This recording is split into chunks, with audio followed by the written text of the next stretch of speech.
Selamat siang Ibu dan teman-teman. Di sini saya akan menjelaskan tentang anatomi fisiologi tubuh manusia sistem pernapasan. Tapi sebelum itu perkenalkan, nama saya Melkisedek Kubra, NPM 121421420121031. Saya berasal dari kelas keperawatan J. Dosen pengampu Ibu Grace J. Wakano Escape MCAP. Pengertian sistem pernapasan. Pernapasan atau bisa disebut dengan respirasi yang dapat didefinisikan sebagai sebuah proses pengambilan oksigen dan pelepasan karbohidrat dan penggunaan energi yang ada di dalam tubuh.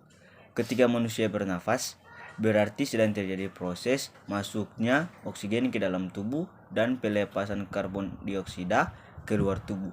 Manusia memiliki pernapasan yang normal ditandai dengan bernapas sebanyak 12-20 kali dalam 1 menit.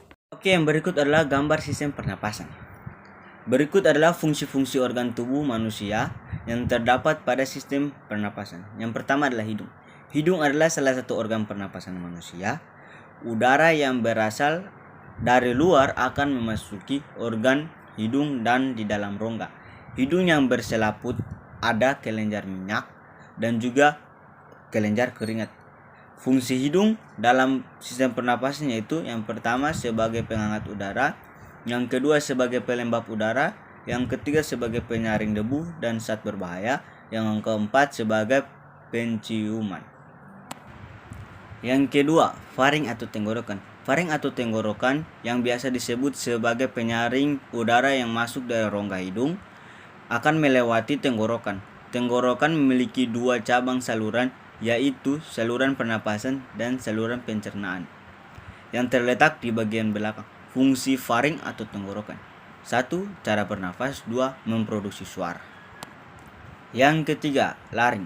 Laring adalah sebuah saluran berbentuk tabung tak beraturan dan terletak di antara faring dan trakea dan di antara pangkal lidah dan trakea. Fungsi laring. Fungsi laring sangatlah penting dalam sistem pernapasan dan proses pembentukan suara pada manusia. Laring merupakan organ pada leher yang melindungi trakea dan berperan penting dalam produksi suara. Peran laring dalam sistem pernapasan ialah menjadi saluran penghubung antara pangkal rongga, mulut, dan trakea. Laring terbagi atas dua, yaitu menghasilkan suara, yang kedua melindungi saluran pernapasan. Yang keempat adalah paru-paru. Paru-paru di dalam istilah anatomi dikenal ialah sebagai pulmo. Pulmo ini merupakan organ khusus yang bertanggung jawab di dalam proses respirasi sistem pernapasan pada manusia dan juga terdiri atas dua, bagian pulmo destra, paru-paru kanan, dan juga pulmo sinistra, paru-paru kiri. Selain dari itu, paru-paru ini juga berhubungan dengan sistem peredaran darah, sirkulasi, dan juga ekskresi pengeluaran zat sisa. Fungsi paru-paru: yang pertama, menukar oksigen dari udara dengan karbon dioksida dari darah. 2. Sebagai alat pernapasan. Baik, inilah hasil presentasi saya. Kurang dan lebihnya saya mohon maaf. Selamat siang dan shalom.